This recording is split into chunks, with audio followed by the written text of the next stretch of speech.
Hey, what's up, y'all? It's BDF 44 coming at you with another video. All right, so taking care of some business over time, taking care of business, however that goes. Yeah, man, feel pretty good. Just getting out what I need to get out to pay who I need to pay to get another weekend granted to myself in this wonderful hotel room, which is it really is wonderful. It's mighty funny how there ain't a single roach, not one single roach in the air-conditioned room. I don't know what type of pesticide they use in this room, but it ain't the same pesticide they use in the other rooms. I'll tell you that. It's not. No roaches. I ain't seen a single roach. I don't know if they seal it differently. I don't know what the hell they do, but I ain't seen one roach, and I know that building's infested with roaches. I've been there for weeks. So yeah, that's one thing that's really interesting to me. The shower pushes off real nice. So much pressure on the shower. You get all types of other stuff going on in regards to just the comfort of the bed and everything. It's crazy, man, how much difference the rooms are. But nevertheless, I come to y'all appreciative of the fact that I have a family that's helping me take care of all that, put me in a position to be able to be sturdy here as things continue to be as tough as they've been in my life. But you know, just gonna keep pushing forward in the name of the Lord. I don't really think too much about what is good and what is bad right in this era of my life, more so than just staying close to God, man. Just like I told my homegirl Kay this morning, I was meditating on something that I want to share with you guys in regards to true love. I was thinking about it. First of all, the words in my head, the beauty is in the eye of the beholder, popped into my head. And the Lord said to me, as I was meditating deep in meditation, about 10 minutes into thinking that thought, beauty is in the heart of the believer.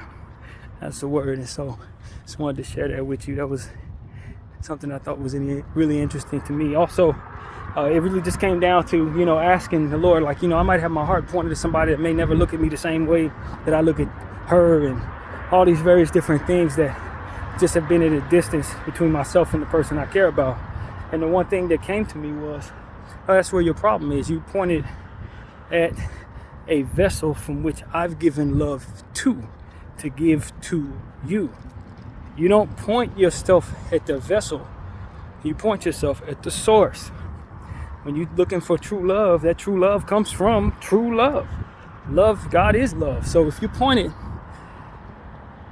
at a person, expecting them to fulfill all of what is good in regards to the love that you're receiving, then you've already went wrong.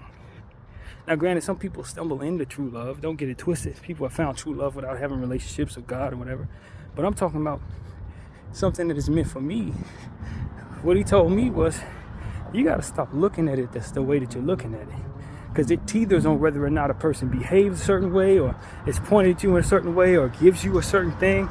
And that's not what this is. What you need to understand is that you are connected to the source. So that source is what you need to be focused on in regards to finding that best connection.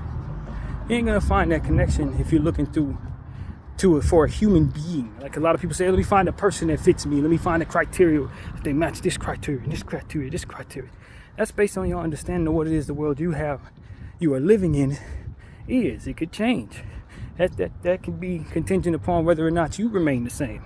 What if you find yourself in a situation where you get all those people, all the characteristics that you're looking for checked out in the person that you want, only to find yourself in a space where you suddenly are not able to take care of yourself? Now the person that checks off all the boxes you thought you wanted, that ain't the person you need no more, because now they about to leave you because they didn't sign up for this. What you should have done is pointed at the God that you know has your whole life in mind and knows what you need more so than you know yourself. A lot of us think we understand what it is that we are, what it is that we're going to be, but we make changes in life. You can change, people change. And you want somebody who can grow with you, who you can gracefully make changes within yourself and still be able to put up with, and they can put up with you.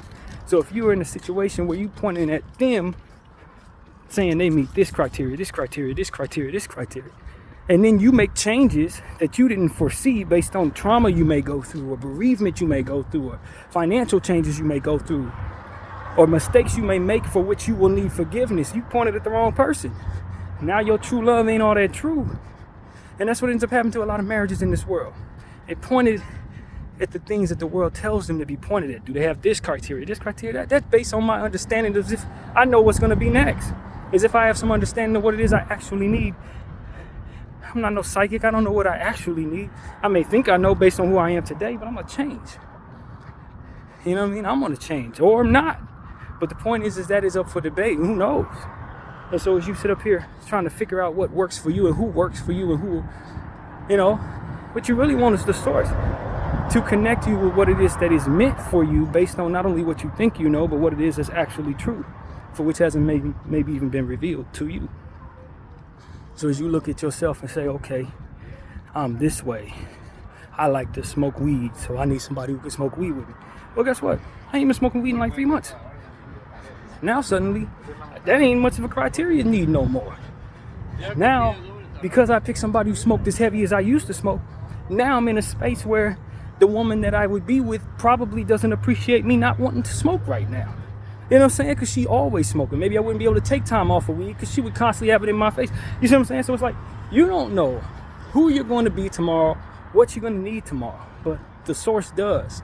And every good thing that he puts in those people that you appointed at, that you want to have, whether it be the children that you're going to have with those people, or the love that y'all make in some different way, or the business that you guys are going to create, the financial circles, he knows what's meant for you and the walk that you are going to be on, not just the walk you on right now. And if you're trying to pick a mate for your life, then you need that person to be aligned with not only where you're at, but where you're going. So that comes from the knowledge of the source himself, the one who put in them all the good stuff that you ultimately going to appreciate most, put in you all the stuff that ultimately they're going to appreciate most. And if he can connect you with what it is that's meant for you, you will have your best match.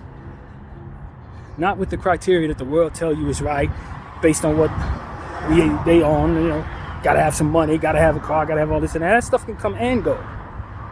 But the person you want to be in your life, you want to be someone who won't go, who won't disappear when you ultimately need them not to, who won't be conditional in regards to what it is that you guys are doing in life.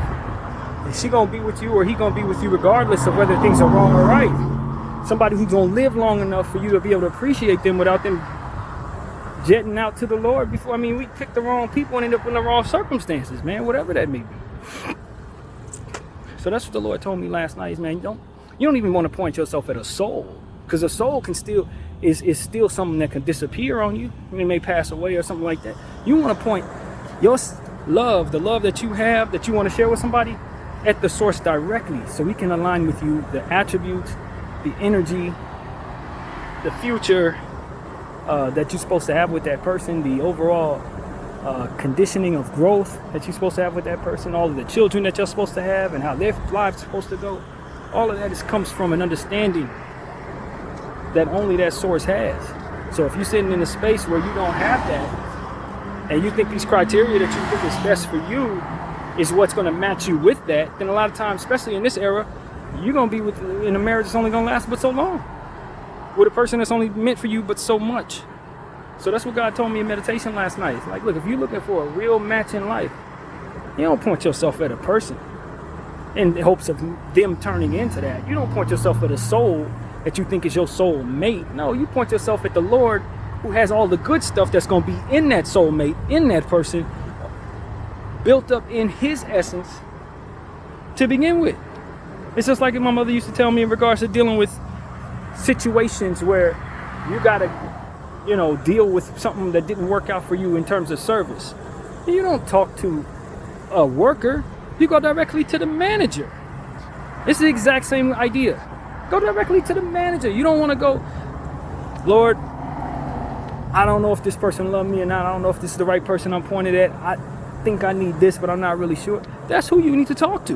You don't talk to that person and say, well, damn, you gonna be with me throughout these circumstances? You gonna be able to forgive me if I mess up? Am I gonna be able to forgive you? No, you don't know. They don't know.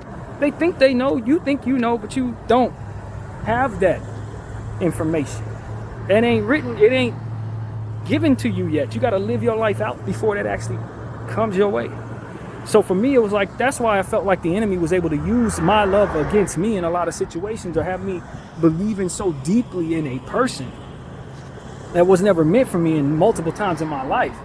It's because I wasn't directly talking to the source about what it is that he actually wanted for my life in terms of a mate. Now, had I been pointing my love at the source, all that love I got built up for those subjects and those vessels, if I'd have just had that pointed directly at God, skipping the middle woman in this case, then he would have been able to tell me, yo, that was never meant for you. That ain't meant for you. That's only meant for you for a time. And this person's only meant to be your friend. That person's only meant to be somebody you help along the way. And then I'll move them along the way. As soon as I'm done with them in your life. And you won't be misdiagnosing the wrong woman as your wife. So that's what I want to say to y'all, man. Connect that love that you have in your heart. Don't confuse that with the love that you have with someone else, because they may not have that same love that you had. That love is in you. All that feeling of the love, that's what you have. All that loyalty, that's what you have. And you can feel it so strong that you think it's shared, but it may not be shared at all. The source will take all that love that he put in you and connect it to the right vessel from which that love is supposed to be shared. Then it will be a seamless circumstance from which love will be present. Otherwise, love ain't really present. It's just a bunch of good feelings and good intentions and devotion and will and sacrifice and all those good things that actually you could just simply apply to the wrong vessel. So that's really what it is. The Lord told me, man, stop putting all your heart and intentions into a person when looking for love, and come directly to the source from which that love is always going to come from. Then I will align you with the right person that love is supposed to be attached to. BDF 44. I thank you all for watching. I'm out.